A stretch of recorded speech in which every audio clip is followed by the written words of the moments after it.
தூய மத்தேயு எழுதிய நற்செய்தியிலிருந்து வாசகம். 12ஆம் அதிகாரம் 38 முதல் 42 வரை உள்ள இறை வார்த்தைகள். அக்காலத்தில் மறைநூல் அறிஞர் சிலரும் பரிசேயர் சிலரும் இயேசுவுக்கு மறுமொழியாக, போதகரே, நீர் அடையாளம் ஒன்று காட்ட வேண்டும் என விரும்புகிறோம் என்றனர். அதற்கு அவர் கூறியது, இத்தீய விபச்சார தலைமுறையினர் அடையாளம் கேட்கின்றனர்.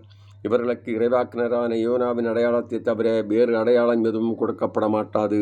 யோனா 3 பகலும் 3 இரவும் ஒரு பெரிய மீனின் வயிற்றில் இருந்தார். அவ்வாறே மானிட மகனும் 3 பகலும் 3 இரவும் நிலத்தினுள்ளே இருப்பார்.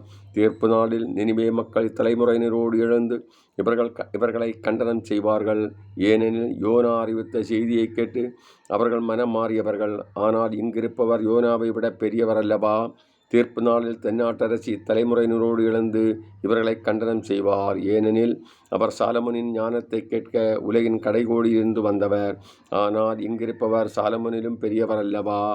இது கிறிஸ்து வழங்கும் நற்செய்தி. கிறிஸ்துவே உமக்கு புகழ்.